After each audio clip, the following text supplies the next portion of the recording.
नमस्कार, मैं शारदा पांडे आसान ज़िंदगी की इस एपिसोड में आपका स्वागत करती हूँ। आज मैं आपको बताऊंगी परिवर्तनीय एकादशी के बारे में। इसको पद्मा एकादशी भी बोलते हैं, पार्श्व एकादशी भी बोलते हैं। ये एकादशी भादों महीने के शुक्ल पक्ष में पड़ती है, क्योंकि ये एकादशी चातुर्मास में पड़ती है। तो ये चातुर्मास में भगवान श्री हरि विष्णु जी बामन का रूप लेके पाताल में पहरेदारी करते हैं राजा बलि का। और ऐसी मान्यता है कि भगवान श्री हरि विष्णु चातुर्मास में सोते हैं। तो परिवर्तनीय एकादशी कई कारण से इसका नाम है। तो भगवान श्री हरि विष्णु इस दिन करवट भी बदलते हैं, यानी कि परिवर्तन होता है कुछ, तो परिवर्तनीय एकादशी इसको कहा जाता है। इस परिवर्तनीय एकादशी में भगवान श्री हरि विष्णु का 52 रूप में पूजा होता है और माँ लक्ष्मी का पूजन करने से धन की कमी दूर होती है। तो ये एकादशी 17 सितंबर 2021 दिन शुक्रवार को पड़ रही है। शुक्रवार को इसलिए कि उदया तिथि शुक्रवार को है। वैसे तो ये 16 सितंबर को ही एकादशी तिथि लग रही है, पर उदया तिथि शुक्रवार के होने के कारण ये एकादशी परिवर्तनीय एकादशी शुक्रवार को मनाई जाएगी। जैसा कि मैं पहले भी वीडियो में बता चुकी हूँ कि एकादशी का नियम एक दिन पहले और एक दिन बाद तक चलता है। व्रत के दिन कठोर नियम निभाया जाता है। जैसे दशमी के दिन से ही तामसिक भोजन, लहसुन, प्याज, चावल वगैरह नहीं खाया जाता है।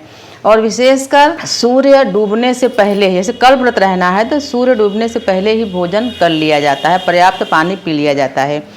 एकादशी के दिन जो व्रत करते हैं, कुछ लोग फलाहारी व्रत करते हैं और कुछ लोग निराजल व्रत भी करते हैं। तो जैसी आपकी शक्ति है उस प्रकार से आप व्रत करें। तो मैं आपको बता रही हूँ कि भादों मास के शुक्ल पक्ष की एकादशी परिवर्तनीय एकादशी में क्या करना चाहिए, क्या नहीं करना चाहिए। इसी प्रकार से हर एकादशी का जो पारण विधि होता है, मुहूर्त होता है, तो अलग अलग होता है। तो मैं आसान ज़िंदगी में वीडियो डाली हूँ जिसमें निराजली एकादशी करके उसमें पारण कैसे किया जाता है, चना खा के या चना कैसे अपने ऊपर सिवार के फेंका जाता है या क्या किया जाता है, आप सर्च करके देखेंगे तो आपको पूरी विधि पता चल जाएगी। व्रत में जैसे भगवान श्री हरि विष्णु जी के नाम से एकादशी व्रत माना जाता है, जाना जाता है।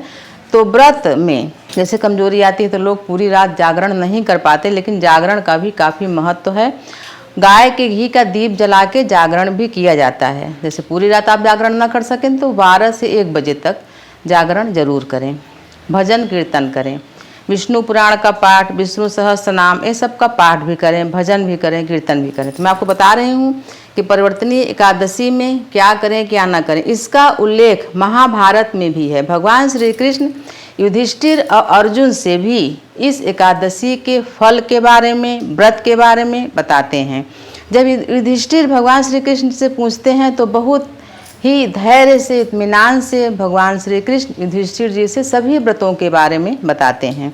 और वो पांचों भाई सभी एकादशियों को, व्रत को करते थे भीम को छोड़ के, क्योंकि भीम को भूख ज़्यादा लगती थी। इसीलिए वो ज्येष्ठ की जो एकादशी होती है निराजली, उसको एक दिन का निराहार और निराजल करते हैं। मैं आपको बता रही हूँ परिवर्तनीय एकादशी में आप क्या करें क्या ना करें।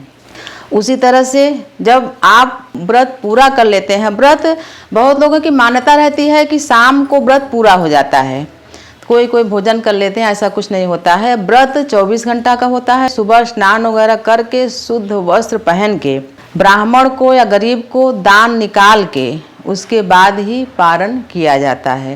तो मैं आपको बताऊंगी कि पारण कब है और पूजन कब है।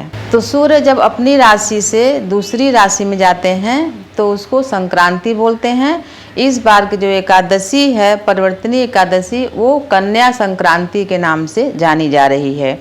तो क्योंकि स्थान परिवर्तन हो रहा है तो परिवर्तनीय एकादशी कहा जाता है। भगवान श्री हरि विष्णु जी करवट बदलते हैं, इसलिए भी परिवर्तनीय एकादशी कहा जाता है। तो मैं आपको बता रही हूँ परिवर्तनीय एकादशी के बारे में, जो कि 17 तारीख को पूरे दिन और पूरी रात मनाई जाएगी, क्योंकि पारण दूसरे दिन ही किया जाता है।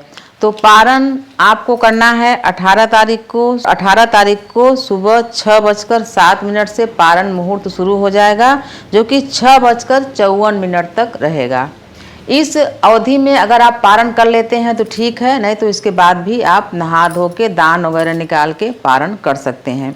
जैसे कि बहुत सारे लोग एकादशी का उद्यापन भी करना चाहते हैं और एकादशी व्रत शुरू भी करना चाहते हैं। तो मैं आपको बताई हूँ, आप आसान ज़िंदगी सर्च करके देखें तो मैं पूजा विधि भी करके दिखाई हूँ। थोड़ा सा पूजा विधि में अलग अलग पूजा होता है, अलग अलग देवताओं का, जैसे परशुराम का 52 देवता का, वो अलग अलग देवताओं का पूजा होता है। लेकिन एकादशी तिथि में आंवले का काफ़ी महत्व है।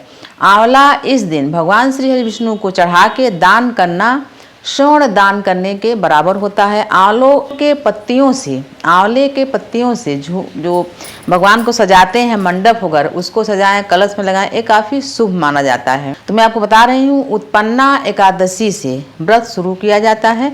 उद्यापन करना है तो आप किसी भी एकादशी में उद्यापन भी कर सकते हैं। बस हर उद्यापन का विधि यही होता है कि जैसे ब्राह्मण भोजन, ब्राह्मण को 5 कपड़ा दान देना, 5 बर्तन दान देना, 5 अन्न दान देना, 5 फल दान देना।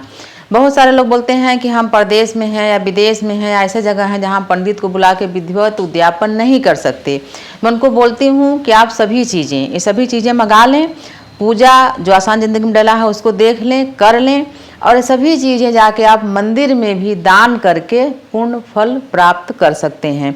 सभी पूजा, जैसे कि अभी पितर आने वाला है, पितर का भी पूजा और सभी पूजा, महामृत्युंजय के जाप या बड़े बड़े जाप जो होते हैं, सबसे ज़्यादा फलित अपने ही घर में होता है, फिर तपोभूमि में या तीर्थ स्थान में भी होता है। क्यों? क्योंकि हम अपने ही घर में रहते हैं तो वहाँ ज़्यादा महत्व रहता है। आप अपने घर में उद्यापन करके और दान कर सकती हैं। तो मैं आपको बताई हूँ, भादो महीने के शुक्ल पक्ष की एकादशी, परिवर्तनीय एकादशी के बारे में थोड़ी बहुत जानकारी दी हूँ। आसान ज़िंदगी में और वीडियो डले हैं, आप सर्च करके देखें। इसी तरह के वीडियो हम आपको और देंगे। तो आपको बताई हूँ मैं परिवर्तनीय एकादशी के बारे में, ऐसे वीडियो आगे भी आपको देती रहूँगी। आप हमारे साथ बने रहें, देखते हैं आसान ज़िंदगी। तब तक के लिए नमस्कार।